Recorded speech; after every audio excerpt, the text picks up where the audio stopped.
Good morning, everybody. It's about time to get started this morning. Need like a cowbell or something. Dong, dong, dong, dong, dong. Something that makes noise. I thought I was loud. Am I just... Woohoo! Yee! Yee! No, you're not. I'm glad to know I have control of my class this morning, right? Well, good morning, everybody. Glad everybody is so glad to be here this morning, you know. It's always good to walk into a room full of people that are glad to be here. And I'm glad to be here as we're continuing our study this morning. I'll invite you to join me in Joshua chapter 9. We're going to jump right back into Joshua chapter 9. But first, let me ask you, did you learn anything last week? You know, Jake him-hawed a lot about me giving him the hard class to teach. Where is Jake? I was going to throw him under the bus this morning. He just ran out the door. See, he knows better. See, he's smart. No, you know, last week's class, I think, was a very important and critical turning point in our study and helping us think about taking hold of the promises of God. In fact, it's going to propel us through the next couple of chapters that we study, because it reminds us that just because God makes promises to us and just because we walk with Him sometimes doesn't mean that we can just go and do our own thing, right? We have to stick with God if we are going to take hold of God's promises. We have to continue to remember what He says, and we have to do what He says. And I know that sounds very basic and very rote even at times, but the fact is, when God gives us direction, we need to listen to it. You know, AI was a significant reality check for Israel, wasn't it? I mean, sin in the camp, that's a big deal, right? That's a big deal. Sin among God's people, that can't happen. Listening to God's instruction, that's not up for debate. If we are going to take hold of the promises of God and be God's people, those are things we simply have to do. We need to be utterly faithful to the covenant by doing what God said and by holding one another accountable to that. I mean, isn't that kind of what we saw from the episodes at AI last week? Joshua didn't know what was going on, but when he did, God said, you need to do something about it. You need to hold one another accountable. And listen, God's not telling us we need to grab stones and stone each other when we mess up, okay? But He is saying we need to hold each other's feet to the fire and make sure we are honoring God in the things that we do together and in our own lives. And that can be difficult, but what that requires is good relationships with one another, honest relationships with one another. You notice when Joshua was instructed by God about finding the sin in the camp, he spoke very plainly, didn't he? And when he talked to Achan, he didn't beat around the bush. He said, why'd you do this? Because it was obvious what was going on, and we need to learn how to do that. But I want to think this morning about this idea of the significance of being in a covenant relationship with God, because that's really what motivated all of this, right? God had told them, when you take Jericho, don't take the stuff. And as part of their covenant faithfulness, they were required to listen to that. And the fact is, all of the covenant that God gave them, it provided guidance, it provided protection. And that's why, you know, on the tail end of the episodes at AI, do you remember what Joshua did as we closed out chapter 8 last week? What was Joshua doing with the people? You remember? Reading the blessings and the cursings to them. Reading God's word. That's right. He's bringing them back to what makes them God's people. He's renewing the covenant, and that entailed obedience. I mean, He's building this altar the way that God commanded them to in the law. He's reading them the words of the law. In fact, chapter 8, verse number 35 is a very important verse that's going to foreshadow what we're going to see a little bit later in Joshua. He says, it says there that there was not a word of all that Moses commanded that Joshua did not read before the assembly of Israel, and the women and the little ones and the sojourners who lived among them. That verse foreshadows a very critical and profound outcome. And that's what we're going to see as we go through this book. Joshua chapter 21 and verse number 45 is going to say, not one word of all the good promises that the Lord had made to the house of Israel had failed. All came to pass. So between this moment and that moment that we're going to get to in Joshua chapter 21, what we are intended to see is that when God says something is going to be, that is how it's going to be. We can bank on that. And I mean, isn't that really what the book of Joshua is trying to instill in us? This confidence that God's way gives us victory. God's way brings us to the promised land. God's way lets us take hold of the promises. And when we don't do things God's way, it never ends well. In fact, if we neglect to include God in our plans, it never ends well. That's a little bit about what we're going to be thinking about today. But I want you to see this as kind of a very clear formula. You hold on to the promises, you keep the covenant, victory and rest are a certainty. That's something that has really impressed me about the book of Joshua. He wants us to have confidence. God does, as we read this. Confidence that what he says is coming true. Look at this book. When we get into chapter 10, through that big middle section of the chapter, what we're going to see, it's a difficult read because it's just saying they went, they took this land, they conquered it, right? But it wants to emphasize this fact that God gave them every bit of land he promised them because they were walking with him. They were trusting him. And he does what he says he will do. That's what covenant looks like. God does what he says he will do when his people are faithful to him. Now, as we get into Joshua chapter 9 today, the theme of covenant is going to continue, but from a bit of a different angle to show us just how seriously we should regard the concept of covenant. And if you read ahead, you know that this section has some deception involved in it. It has a setup for the coming conflict that they're going to have with the kings in Canaan. But I want us to focus on this idea of covenant. Now, Joshua 9 picks up the story from last week by telling us how the locals felt about Israel's invasion. And you can imagine they were pretty perturbed about it. They'd heard about what happened at Jericho. They heard about what happened at Ai. But we're given these two very contrasting responses between the kings of Israel and the Gibeonites. And so I want to first start by talking about the kings of Canaan. The kings of Canaan, how did they respond to what they heard about was going on with Israel and their military victories? Okay, so there's a lot of fear. There's an alliance, okay? What does it say there in verse number 1? As soon as all the kings who were beyond the Jordan, in the hill country and in the lowland, all along the coast of the Great Sea towards Lebanon, once they heard this, verse number 2, they gathered together as one to fight against Joshua and to fight against Israel. Now, this is interesting because, one, we're not given a lot of background regarding the dynamics going on in Canaan. You know, each one of these kings had their own territory, their own area that they were in charge of, and we don't know if they liked each other or not. But one thing we do know is that when the conquest started happening, this was a very divisive endeavor, right? It was discriminating, right? You're either for Israel or you are against Israel. You are not going to win if you fight against them. At least that's what they had heard.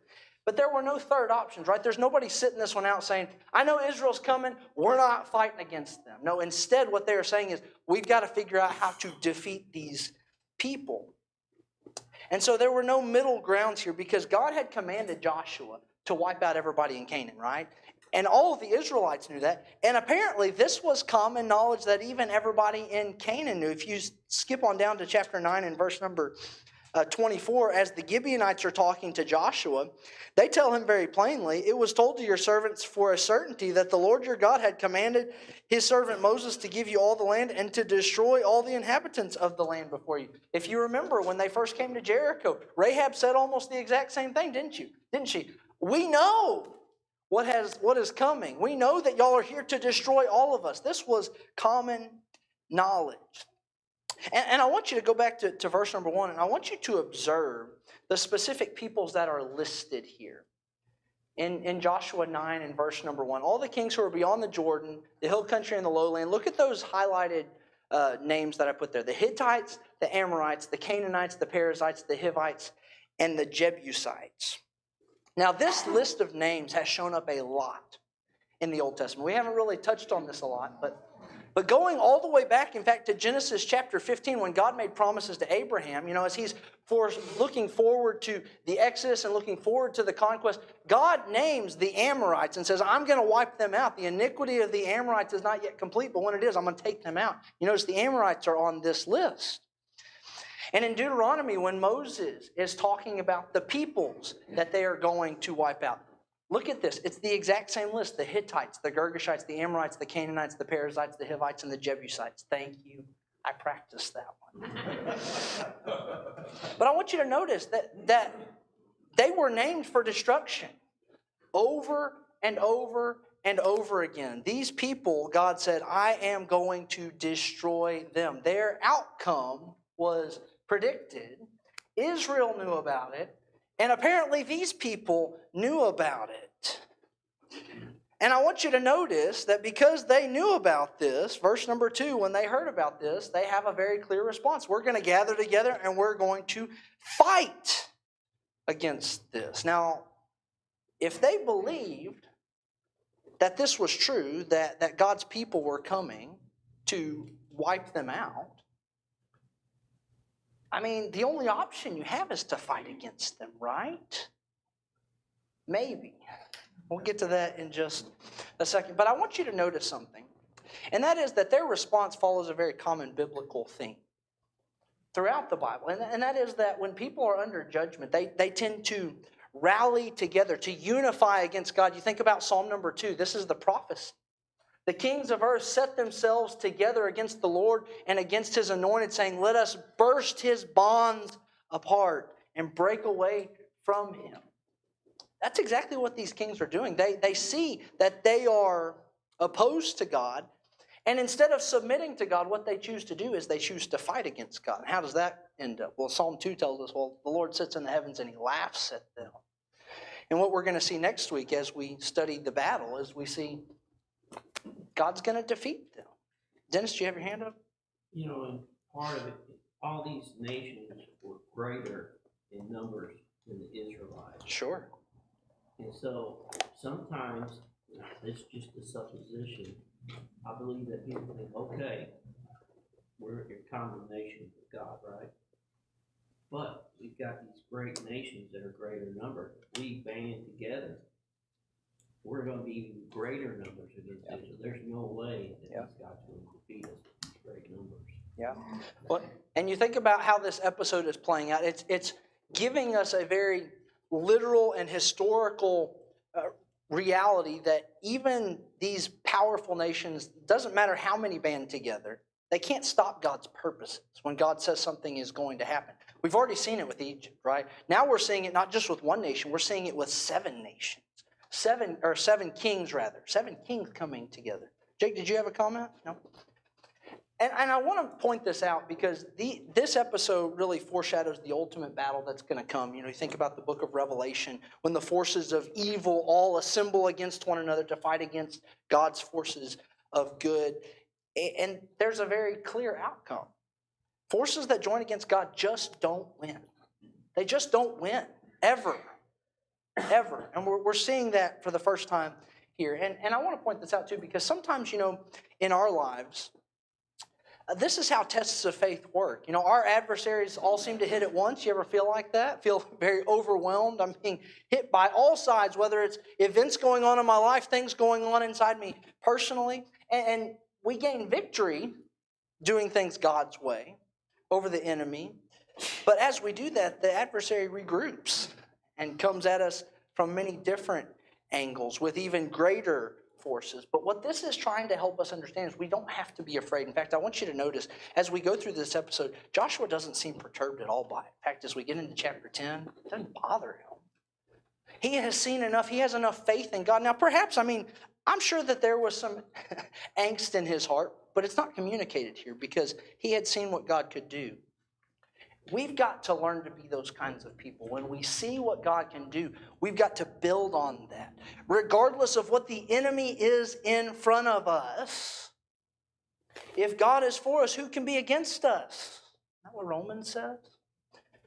We must learn to believe that because God's people, they move forward because they are learning that. They are believing that. They are not afraid of the enemies in front of them because they trust that God is with them. Now, we'll talk more about the efforts of these 7 kings as they band together next week. But the focal point this week in chapter 9 is on that of the Gibeonites. So you've got these kings that band together and say, we're going to fight against Israel.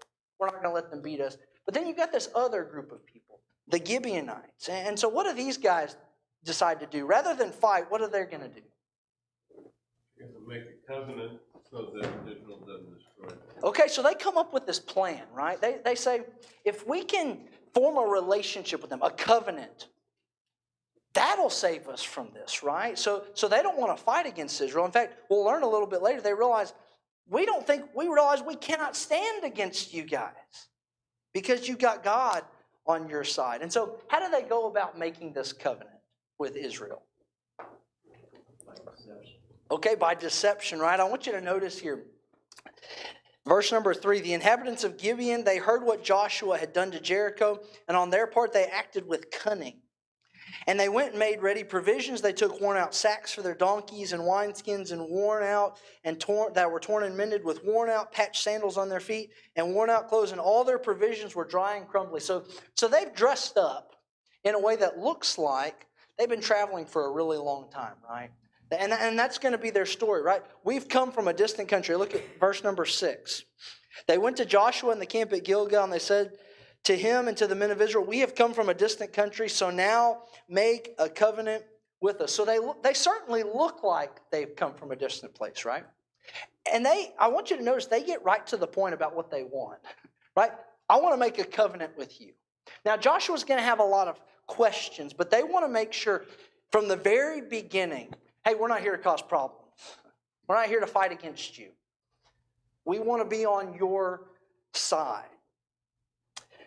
Now, I want to make a note real quick here about covenants because, one, it's been a while since we've studied this idea of covenants. And two, covenants are not something that we typically deal with in our American society. We think more in terms of legal agreements and compromise and negotiations. But that's not exactly how covenants work, especially not in the ancient times that we're talking about. Covenants were made between a superior and an inferior. In fact, in these covenant dynamics, there's always someone who is very clearly in charge, very clearly more powerful, and there's an inferior that recognizes that and says, I am engaging in this covenant with you because I recognize, one, my helplessness, and I recognize, two, that I need your help.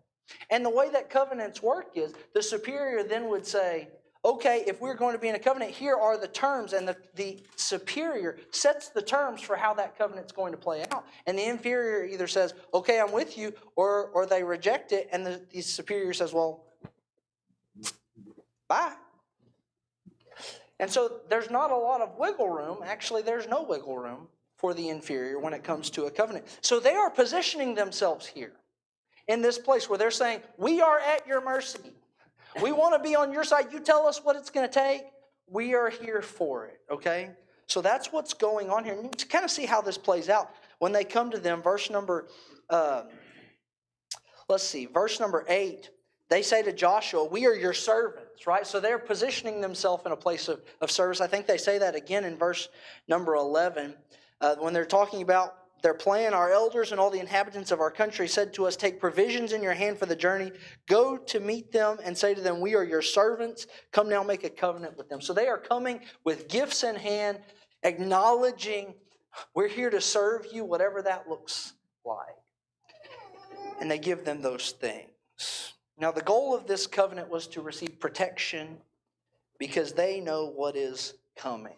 Now there's an interesting word that's used here by the scriptures for their tactic. My verse says they acted with cunning. Does anybody else's Bible or version say something different? They acted craftily, okay? So, say it again. It says wildly. Wily, okay. Wily, that's the old King James, isn't it? Yeah, wily. Probably not a word I would use today. But craftily, cunningly, wily, those are almost negative words, right? And you can sense the deception there. But I want to just kind of clarify this. The word that's used there, the Hebrew word, it can be a positive or a negative word, but it implies that there was forethought and there was wisdom actually that was employed in addressing this situation. Now that wisdom can be used for good or it can be used to manipulate, which it seems like they're using it to manipulate, but they've obviously thought about what is going to save our skin? What is the best option that we have here? And I only want to bring this up because the fact is they did deceive Israel, right? They did. They lied to them. But their efforts will save their lives. You know, this is a lot like Rahab. And I don't want to chase the rabbit right now about the morality of the situation. I want to just simply think about the choice that they made. They realized very clearly they were devoted for destruction. They were named for destruction. And they believed that so much that they positioned themselves in this place where they said, we are at your mercy. We have no other options. Now, we'll talk more about that here in just a second. In fact, I want to look at some of the similarities between them and Rahab because I think they're very strong and we're intended to see this. But the fact is, they believed what was coming, so why not? Why not do this, right? Why not try to trick Israel into making a covenant with them? Now, as they do this, the Israelites are obviously not foolish about this. In fact, they attempt some due diligence. Did you notice that? What did Israel ask them to try to figure out what's going on here? What are some of the things they asked them? Look at verses 7 and 8. We wanted to know where they were really from. Yeah, they said, where are you guys from? Tell us. And of course the Gibeonites lied to them, right? They said, we're from a distant country. But even after they said that, Joshua still appears skeptical, doesn't he? He's kind of like, I mean, he's a smart guy, right? He's a military guy. He knows there's more to this. And so Joshua presses them a little bit more. You look there at verses 7 and verse number 8.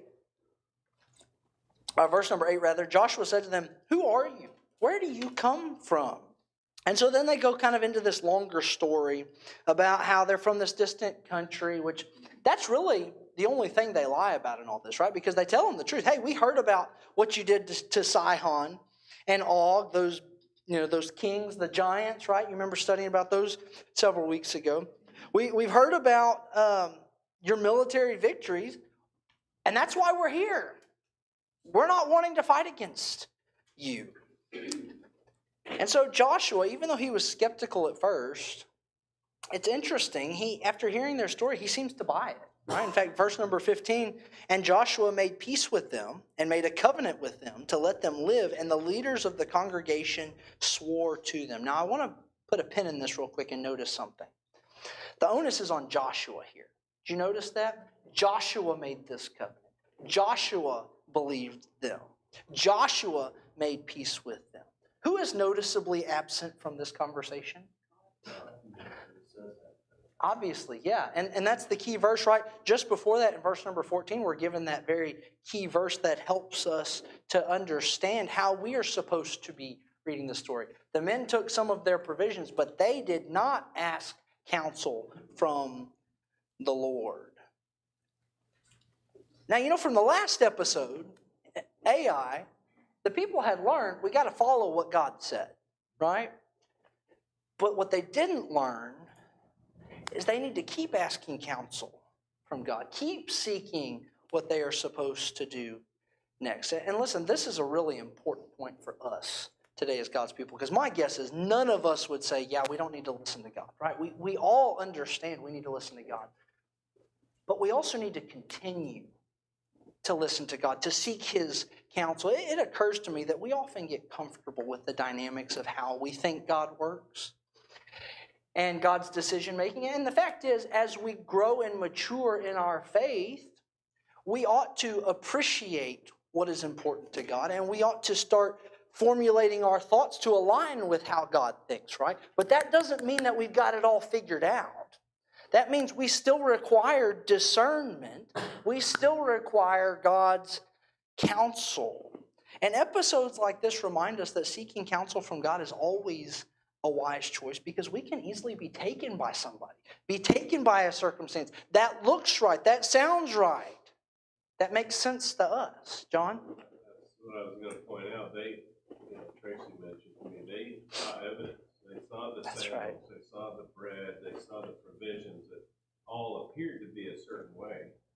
And that's what they base their decision on. And sometimes we can do the same thing. We can look at the physical, what we consider to be the physical reality, and neglect what God has already said about an issue. Yeah. And say, it doesn't make sense to us because of what we're seeing. That's right. You hear people that say, well, I'm basing my my belief on my lived experiences and those type of things, when we need to return to, if God has spoken on it, you know, we need to put that a priority over what we think the reality might be. Yeah. Based on culture or the flavor of the day. Yeah, that is such a great point. That's why I wanted to draw this out here. What they saw impacted their decision making, and it was wrong, right? These were people that were devoted for destruction, and they made a covenant with them. They should not have done that. They should not have done that. And it happened in the absence of God. I mean, think how differently this would have gone if they would have just taken a moment and paused to ask counsel from the Lord. We're intended to see they were impacted by what they saw, what they thought. And that's the lesson for us. What we see can be deceptive, right? The way that seems right to us does not end well. We need to appreciate that reality. We don't always see the larger issues at play, and we don't understand the hearts of men. We can't. We're not God. And so we must not only follow God's commands, but ask Him for that spiritual wisdom. What does James say? If any of you lacks wisdom, let him ask of God, who gives to all generously and without reproach, and it will be given to him. But let him ask in faith. And these guys, they just simply didn't do that, and so they didn't have the discernment. And let me just say, the moment we put God's wisdom, God's counsel on the back burner, what we're really doing is we are opening ourselves up to human passions, human desires, human thinking, even corruption and deception. And so Yahweh, He's not present here. And this comment, Joshua 9 verse 14, reminds us that that's not the best way. That's not the right way for God's people to live in this moment. Jess? Yeah, I'm thinking we've seen this story happen before. Like, there's a disguised deceiver. Yeah. There's a testing moment for Joshua, and he should have relied on the wisdom of God, and he relies on himself. I mean, this is like the Garden of Eden on display again. Satan doesn't have any new tricks, does he? Yeah, but what's interesting, I feel like, about this story is, like, God really doesn't punish Joshua at this point. But later, there's going to be run-ins with Gideon. Like in 1 Samuel, there's a famine. And God comes to David and says it's because Saul killed some Gibeonites, and you have to go fix this. Yeah. And so there's going to be problems later down the line because they didn't rely on the wisdom of God. Yeah, I want to put a pin in that because that's an important part of this story is the long-term effects of this covenant that they make with Gibeon that they couldn't have foreseen, right? And that they didn't recognize. Yes, ma'am. Back in Exodus 23, God starts out by telling them, when my angel goes before you and brings you in front of this group, and he names exactly those people. Same people. And at the end of the chapter there, it says, you shall make no covenant with them and their gods. That's right. And they shall not dwell in your land, lest they make you sin against me. And I mean, they knew going in. That's right. And he reread the rules. That's right. And yet they did it anyway. Yeah, and it's interesting in the Deuteronomy passage, Moses says that to them again. And surely not only they heard it multiple times from Moses, they heard it multiple times from Joshua's mouth. And yet here they find them. So doesn't that speak to the folly of human wisdom, though? I mean, like we think we have things figured out sometimes. We think, I don't need to hear that again. I've already heard that multiple times, right? My friends, we're not as wise as we think we are. We're not as perceptive as we think we are. That's why God resists the proud but gives grace to the humble. We have got to be willing to listen to it one more time, at least, and let that impact us. Such a great point. Yeah, go ahead, Noel. We don't know the logical thinking of Joshua here, but the fact that he took them from face value, he just say might have thought that they weren't even part of land of Canaan, so they were not one listed. That's right. Thus, they weren't. God didn't, he didn't have any direct commandment from God to. Sure. Of course, and I'm just speculating that was his logic thinking there, possibly. But the thing about it is that this shows us the devil's not stupid. He'll do this exact same thing to us today. Sure. He'll say that something's so far off, it's not gonna bother you, you can go ahead and do it. And Sure. we don't go through the wisdom of God, we say, yeah, that's fine. And then we know the consequences of that afterwards. Yeah. If nothing else, this episode reminds us how desperately we need to stay rooted in the commands of God and the direction of God and understanding what exactly God wants us to do in this moment. Because it seems to me, they're coming off the victory at Jericho. They're coming off the victory at Ai. Yeah, we learned our lesson. We got this, right? They just became blinded almost. Maybe Joshua did. Okay, I get it, God. I know what you want me to do moving forward. And God is still reminding them, you need me there with you every step of the way. Right? Great thoughts. Great point. So they make this covenant with Gibeon. And 3 days later it comes to light, doesn't it? 3 days later, they figure it out. And just a side note, this isn't the point of the text, but the truth always comes to light, doesn't it? I mean, it always comes to light. You can hide things for a while, but it always comes out. It always comes out. You can tell a lie and think nobody's going to find out. It always comes out. That's just the way that it works. God is always shining lights in dark places. And especially for people who are believers, we must not think that God will not expose something. God does that. 3 days later, these things come to light. And so let's talk about, there's two different responses here. How do the people respond when they find out? They were not happy. We got to kill these people, right? In fact, my Bible says, verse number 18, the people of Israel did not attack them because the leaders of the congregation had sworn to them by the Lord. Then all the congregation murmured against the leaders. Now, some of y'all says complain. Some of y'all said grumbling. It's an interesting word that's used here because that's a word that was used a lot of the previous generation when they were in the wilderness, when things weren't going like they wanted them to, when they didn't trust the leadership, right? And here they find themselves once again murmuring at the leadership for the poor choices that they have made. Perhaps this detail is included to kind of emphasize the godlessness of the situation. This is not how it should be. We don't have good leadership. Wouldn't it have been better? Perhaps some of their minds started going off different places. But whenever murmuring and complaining happens, it never ends well, does it? It never ends well. Perhaps, though, they simply just knew they had messed up, right? I mean, again, we've talked about they knew they were supposed to kill these people. Now we're not. What is going on here? What are they going to do now? Now, how do the leaders, the elders of Israel, respond to this? They honor the covenant. They honor the covenant. Look at verses 19 through 21. But all the leaders said to all the congregation, we have sworn to them by the Lord, Yahweh, the God of Israel, and now we may not touch them. This we will do to them. Let them live, lest wrath be upon us, because of the oath that we swore to them. And the leader said to them, let them live. So they became cutters of wood and drawers of water for all the congregation, just as the leaders had said of them. So they made a covenant before God, right? And this teaches us, again, something very important about covenants. Covenants are not always contingent, are not necessarily contingent on what the other side does. They're contingent on the promises that we make, right? And what did they say? We made a promise before God that we were not going to harm these people. And we ain't going back on that, because if we do, we are afraid of the wrath of God.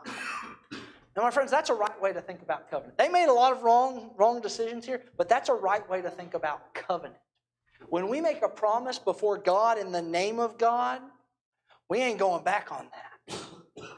Because the wrath of God is ahead of us if we go back on the promises that we make. Despite their mishaps, they understood the gravity of covenant. They must do what they say they will do. And listen, that's the same thing for us today. You think about the covenants that we have. We don't have covenant terminology in a lot of places in our world today, but marriage is one of them, isn't it? Marriage is a covenant relationship. And it's not between an inferior and a superior necessarily in the immediate sense, because the superior is God that you're making the covenant with. And it involves the person that you're having that covenant relationship with. But you make promises to God before God, and God joins you together. And so you are this inferior that has a responsibility to uphold your end of the covenant because you made a promise before God. That's significant, isn't it? Man, if people in our world took that covenant relationship mentality more seriously, marriages would be doing a lot better. People don't take marriage covenants the way they ought to. And the same holds true with our relationship with Jesus today. We are in a covenant relationship with God, aren't we? Through Jesus Christ. This is my blood of the covenant. Every Sunday when we sit down to partake of the Lord's Supper and remember the death of Jesus, we are reminding ourselves of the covenant that we are a part of that was purchased by blood. It is serious. God expects us to uphold our end of the covenant. Dennis, do you have a comment? Yeah. You know, when it says they murmured and complained, I think this was different than when the murmuring and complaining happened in the wilderness. Okay. Because I think there's a frustration. Sure. They learned something from Ai by not doing what God told them to do. Yeah. And that they didn't seek out the Lord and find out that someone had, you know, taken of the spoils which they should not have. Sure. And so I think there's more of a frustration here, and a rightly so frustration. Sure. We can't attack these people. And basically they're saying, why? Yeah. And then when they explain it to them that we made this covenant, Sure. the murmuring stops. You don't hear it continuing. You That's a don't great hear point. any punishment on the part of people. But the murmuring stopped. Yeah. And they honored the covenant that these leaders made with these people. Yeah. Yeah, I agree with you. I will say this, though. You know, their murmuring did lead them to a place where they were ready to make rash decisions. Yeah. They were, if it had not been for the leaders saying, we got, who knows what the people would have done. In fact, the end of the chapter seems to imply they would have killed them. Verse number 26, so Joshua did this to the Gibeonites, delivered them out of the hand of the people of Israel, and they did not kill them. It seems like they were ready to. You know, they would have made, their attitude in that moment was not centered, right? They were ready to make that choice to say, who cares about the covenant? We're going to kill them, right? And so an imbalance, if nothing else, right, was created because they simply weren't listening to God. Talking about covenants then and now. Yeah. It seems like people are always looking for loopholes. Sure. To get out of a covenant or to change a covenant. And I think if we honor the covenant for what it is and as how God sees it as we see it through the words of Scripture. Yeah. If we spend more time concentrating on fulfilling the covenant instead of looking for loopholes. Yeah. Yeah, you know, it's interesting. In this immediate context, it doesn't tell us how God feels about this covenant relationship. We don't have specifics, but as Jessica mentioned, if you go later into Israel's history, this covenant relationship is going to come up. In fact, God is going to expect Israel to maintain this covenant relationship, to not kill the people. And what ends up happening, I'll just give you the brief history of it for the sake of time. Saul, during his rule, he ignored that covenant. He killed some of the men of Gibeon.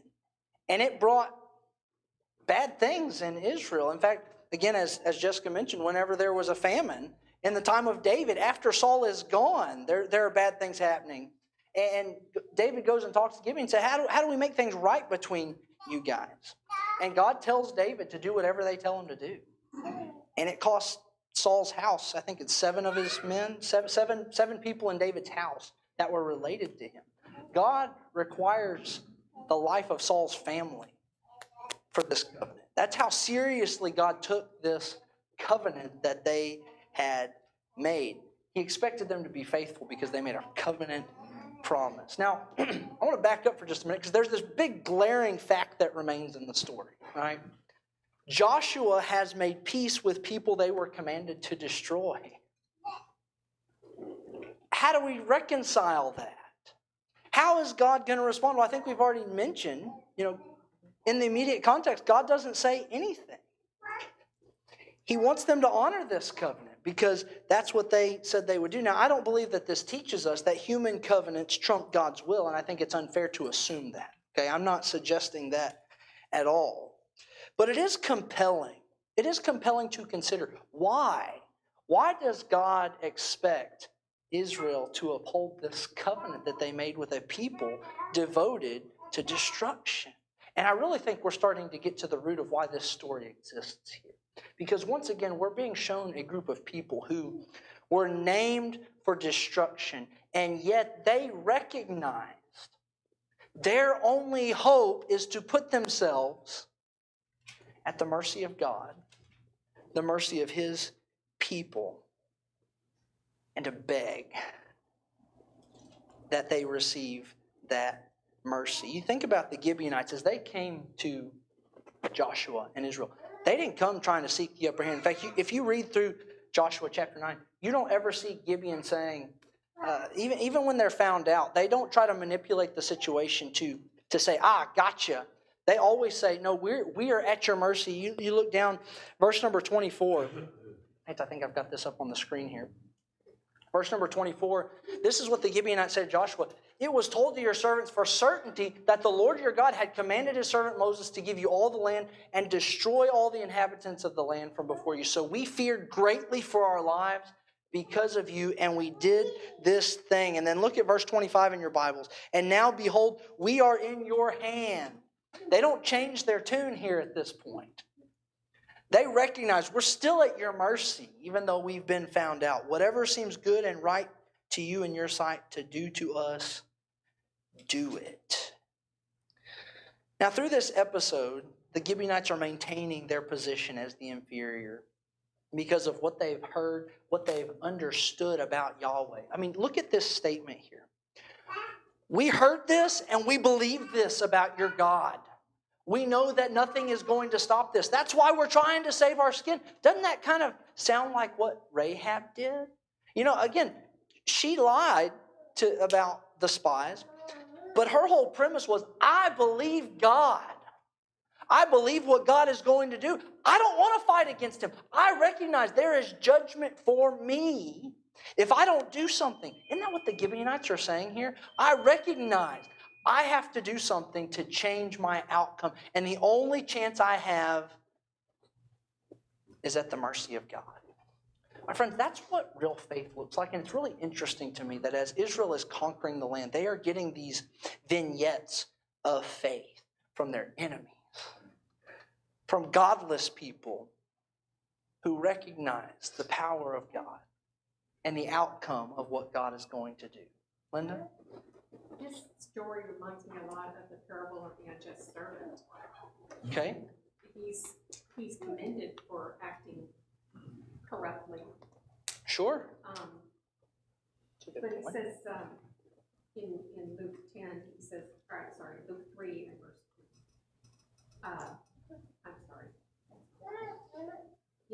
Luke 16. Luke 16. Yeah, and then verse 10.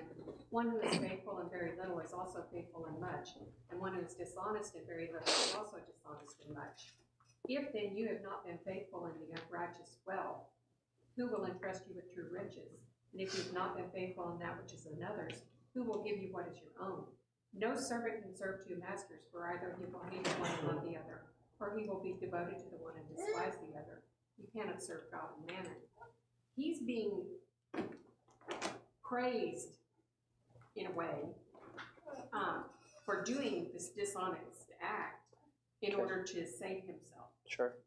And so are the Gibeonites. They're, in a way, they're being praised for their dishonesty, and Rahab as well, because they recognized who God was and what they were going to have happen to them if they didn't act in their own favor. Yeah. And so they did, because they knew what was coming. Yeah, that's right. And they acted in faith. They sold themselves as servants. Yeah. If you look at what they're made to do on the camp, that's servitude, but they're alive. Yeah, but they're alive. And it's all because of the mercy of God. In fact, Yes. God's mercy is so great that in the next chapter, what we're going to study next week, when those kings band together to go fight against them, God says, we're going to protect these people. That's profound. Now, again, this is not a commenting on their morality. And I don't think we ever need to read this story and say, okay, circumstantial morality is okay. In fact, that's another conversation we probably need to have another time. But there's the larger issue of faith here that we're intended to see. When people trust God and put themselves at the mercy of God, God resists the proud, but he gives grace to the humble. We are supposed to see this. It's happened to Rahab. Now it's happened to the Gibeonites. This is who God is. It is his nature. And if we position ourselves in that same place, he will give grace. He will protect. He will hold up his end of the covenant. Jeff? Yeah, also, Psalm 15 has always stuck out to me. Okay. It's kind of like Micah 6:8. In your one of the verses is he who swearing to his own hurt changes. Interesting. Kind of reminds me of this Yeah. situation. Yeah, great thoughts. So, as we go into next week, so the Gibeonites have made this covenant with Israel. And you can imagine the kings of Canaan are not happy about that. And they're going to band together. And they're not just going to fight against Israel. They're going to come against Gibeon. And we're going to see how that plays out next week. Stay tuned. Thank you guys for your thoughts and comments this morning. Good cliffhanger. Huh? Good cliffhanger, yeah.